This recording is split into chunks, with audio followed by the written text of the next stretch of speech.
آپ دونوں سے کھیلنا کیوں شروع کر دیتے ہیں؟ آپ دونوں طرف کیوں جا رہے ہوتے ہیں؟ پھر آپ اس کو بھی بے وقوف بنا رہے ہیں، آپ اس کو بھی بے وقوف بنا رہے ہیں، اور شاید آپ خود بھی بے وقوف بن رہے ہیں. جس شخص نے جو بھی کیا ہے، جو بھی ایکسٹرا میرٹل ریلیشن شپ میں جا رہا ہے، سب سے پہلی بات تو یہ ہے نا کہ اس کی رسپانسبلٹی صرف اور صرف اسی کی ہے. پہلے آپ کو لگتا ہوتا ہے that is the best thing that ever happen to you, اور اس کے بعد لگتا ہے کہ اب میرے نصیب پھوٹ گئے تھے کہ میں کس وقت اس رشتے میں بن گیا تھا یا بن گئی تھی. اچھا ڈاکٹر صاحب، let's talk about extra marital affairs. ہر دوسرا انسان جو کہ میرڈ ہے، چاہے وہ پھر بھی میں جینڈر بیسڈ گفتگو کر ہی نہیں رہی ہوں، کیونکہ آج کل دونوں ہی یہ سب کچھ کر رہے ہیں، چاہے وہ خواتین ہیں چاہے وہ مرد حضرات ہیں. ایکسٹرا میرٹل افیئرس چلنے کی سب سے بڑی وجہ مجھے یہ لگتی ہے، وہ یہ لگتی ہے کہ you are not happy with a person, اور you are not comfortable with a person, and you are not emotionally and physically to satisfy with that person. That's why you seek someone else، اور آپ باہر دیکھتے ہو، یا جن کو ہماری زبان میں کہا جاتا ہے کہ باہر منہ مار رہا ہے یا منہ مار رہا ہے. میرا جو سب سے میجر پوائنٹ یہ ہوتا ہے کہ جب آپ ہیپی، آپ خوش ہی نہیں ہیں ایک رشتے میں، تو آپ اس کو چھوڑ کے کسی دوسرے میں کیوں نہیں جاتے ہیں؟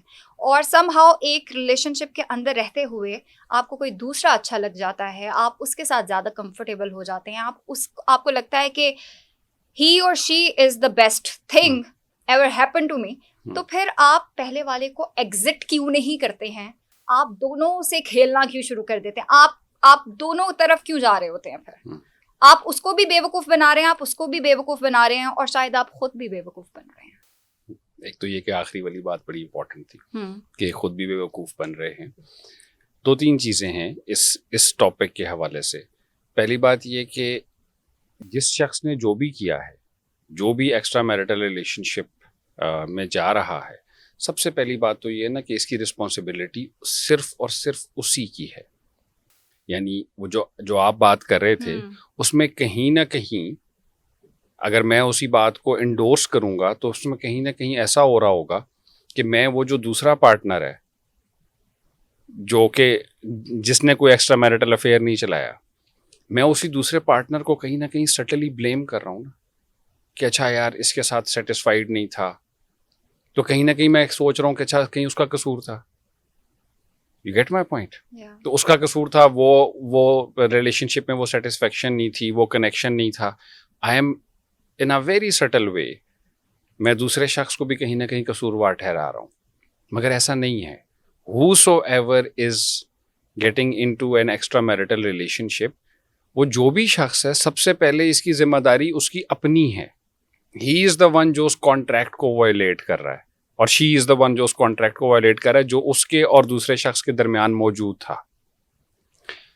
That is the very first point. دوسری بات یہ کہ وہ وائلیٹ کر رہا ہے، اب اس کو وائلیٹ کرنے کے لیے وہ ریشنلائز کر سکتا ہے کہ یہ وجہ تھی، یہ وجہ تھی، یہ وجہ تھی.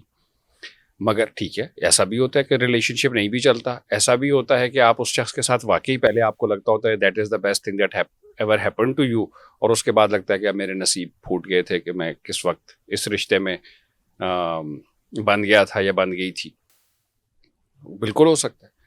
اب اگر آپ کو کوئی اور شخص اس وقت میں اچھا لگ گیا ہے، یا آپ کو یہ لگتا ہے کہ ہاں here is I belong here, تو بالکل ٹھیک ہے، یہ بھی ہو سکتا ہے.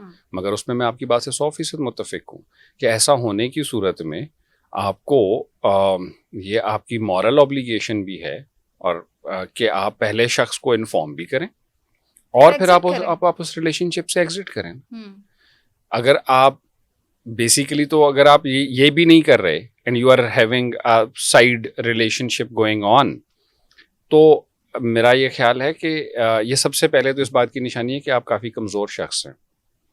آپ کافی کاورڈلی ایکٹ کر رہے ہیں، آپ کسی چیز کو پبلکلی اون نہیں کر پا رہے، آپ میں وہ اسٹرینتھ ہی نہیں ہے کہ آپ کچھ ایسا کر سکیں. اور چونکہ یہ آپ وہ تھرڈ پرسن کو ڈرین کرے جا رہے ہیں اپنی مجبوریاں گنوا، سیکنڈ فرسٹ کو بھی، کیونکہ آپ فرسٹ کو تو پتہ ہی نہیں نا کہ اس کے ساتھ چل کیا رہا ہے، اس کے ساتھ چیٹنگ ہو رہی ہے. ایگزیکٹلی. لیکن اگر اس کو کئی دفعہ پتہ بھی ہوتا ہے تو وہ اپنی مجبوری میں بیٹھا ہوا ہوتا ہے.